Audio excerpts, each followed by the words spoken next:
Hello ಎಲ್ರಿಗೂ ನಮಸ್ಕಾರ. Sunday ಅಂದ್ರೇ ಕ್ಲೀನಿಂಗ್ ಡೇ ಅಲ್ವಾ. ಸೊ ಇವತ್ತು ಸಿಕ್ಕಾಬಟ್ಟೆ ಕೆಲಸ ಮನೇಲಿ. ನಮ್ಮ ರೂಮಲ್ಲಿ ಇದೊಂದು ಡ್ರೆಸ್ಸಿಂಗ್ ಟೇಬಲ್ಗೆ ಡೋರ್ ಇರಲಿಲ್ಲ. ಫೈನಲಿ ಆಫ್ಟರ್ 2 ಇಯರ್ಸ್ ಅದಕ್ಕೊಂದು ಟೈಮ್ ಬಂದಿದೆ.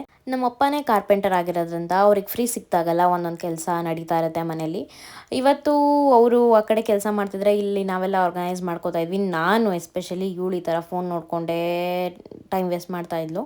ನಮ್ಮಮ್ಮ ಇಲ್ದಿರೋ ಕಾರಣದಿಂದ ನಮ್ಮ ಮೇಡಮ್ ಇವತ್ತು ಕಿಚನ್ ಟೇಕ್ ಓವರ್ ಮಾಡಿದ್ರು.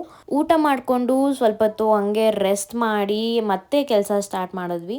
ಕೆಲಸ ಸ್ವಲ್ಪ ಹಂಗೆ ಪೆಂಡಿಂಗ್ ಇಟ್ಟು ಕಾಫಿ ಟೈಮ್ ಅಂತ ನಮ್ಮ ಅಜ್ಜಿಗೆ ನಮ್ಮ ಡ್ಯಾಡಿಗೆ ಟೀ ಮಾಡಿಕೊಟ್ಟು ಇವಳಿಗೆ ಬಾದಾಮ್ ಹಾಲು ಕೊಟ್ಟು ನಾನು ಕಾಫಿ ಕುಡಿದು ಮತ್ತೆ ಕ್ಲೀನಿಂಗ್ ಸ್ಟಾರ್ಟ್.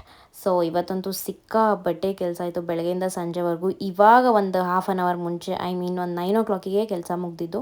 ನಂದೇನೋ ಬೇಗ ಮುಗ್ದೋಯ್ತು, ನಾನು ಬೇಗ ಬೇಗ ಆರ್ಗನೈಸ್ ಮಾಡಿಬಿಟ್ಟೆ. ಈ ಮೇಡಮ್ ಅವ್ರ ಬುಕ್ದೇ ತುಂಬ ಹೊತ್ತು ತೊಗೊಂತು. ಆಲ್ಮೋಸ್ಟ್ 1 hour ಜೋಡಿಸಿದ್ದಾಳೆ. ಫೈನಲಿ ಮುಗಿಸಿ ಇನ್ನು ಕಂಪ್ಲೀಟಾಗಿ ಕ್ಲೀನ್ ಮಾಡಬೇಕಾದ್ರೆ ನನ್ನ ಹಳೆ ಸ್ಟಫ್ಸ್ ಮೆಮರೀಸ್ ಎಲ್ಲ ಸಿಕ್ಕಿತ್ತು, ಅದನ್ನ ಓದ್ತಾ ಇದೆ. ಆ ಡೇಸ್ ಎಲ್ಲ ಮಸ್ತ್. ಸೀರಿಯಸ್ಲಿ ನಂಗೆ ತುಂಬ ಖುಷಿ ಆಯಿತು. ಏನೇನೋ ಬರೆದಿಟ್ಟಿದ್ದೀನಿ ಹುಚ್ಚು ಥರ, ಬಟ್ ಆ ಟೈಮಲ್ಲಿ it was a craze. Okay guys, ಇದಾಗಿತ್ತು ನನ್ನ ಇವತ್ತಿನ ಡೇ ಅಂತ ಹೇಳ್ತಾ ಮತ್ತೆ ಸಿಗುವ. Thanks for watching and keep supporting. Bye bye, love you all.